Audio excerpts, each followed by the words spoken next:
खम जाहैबाय जोंनाव साफा साफा माने मा होनो न'खरनाव साफाल' गथ' खायफाना सानैल' गथ' दा बेबायदि बेलायाव गामि गंसेल' खै न'खर आरो बे न'खराव न'खरसेयाव सोरबाया दाख्लै हाबा जादोंबा नों दा मिजिं थिनानै लाब गैया बियो जोनोम जानानै मा होनो देरनानै 30 बोसोरनि उनावसो बियो हयथ' स्कुलाव फैगोन जुदि हाबाखौ थाब लायोबा आरो हाबा थाब लायाबाथ' 30 बोसोरनि उनावसो फैगोन दा बेबायदि बेलायाव जोंनि माने फरायसानि अनजिमाया खमायलांगासिनो दं। गोदो जों जेब्ला फरायोमोन आं गावखौनो उदाहरन होबाय थायो जों बिदा फंबाय बिब' बिनानाव जों सागुमोन आरोमोन न'खराव ओमफ्राय आंजों लोगोसे आंनि खर'सा बिदा आंजों लोगोसे आदानि फिसाला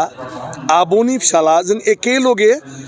गुदि फरायसालियाव फरायोमोन आरो मा न'खरसेयावनो आरो आनैनि आमाइनिथ' ढेर दंमोन आरो मा खिन्थु दानि दिनाव ओरै जाहैबाय आमाइबो गैया आदैबो गैया आयंबो गैया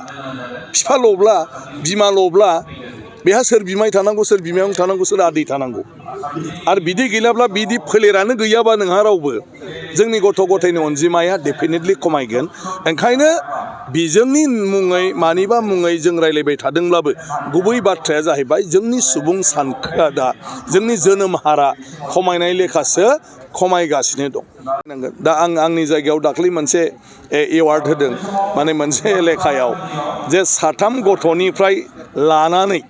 जेसेबां बुरजा गथ'नि बिमाफोर दं बिसोरनो आं दा बान्था होनो दाख्लै आं लिस्ट बानायहोदों लिस्टआ जाबाय आं बिराद मोजां मोनदों दाबो 6 जन फिसा खांनाय बिमा मोनदों आङो 7 फिसा खांनाय बिमा मोनदों 4 फिसा खांनाय बिमा मोनदों आरो 3 खांनाय बुरजा दं बे गामियाव बे एलेखायाव दा थाबैनो नोंथांमोनखौबो आं हांख्रायहरगोन बेवहाय बिसोरनो दा बान्था होनाय जासिगोन आरो मा जाय फिसा बुरजा खांदों मानो जाय फिसा बुरजा खांदों बेखौ जों बयबो मदद होनांगौ सासेल' फिसानोथ' मदद होनायनि गोनांथि गैया होननानै आं बुंबाय थादों सासे फिसाखौनो खांनो हायाबा मानि बिमा बिफा जागोन फालाय बेलाय।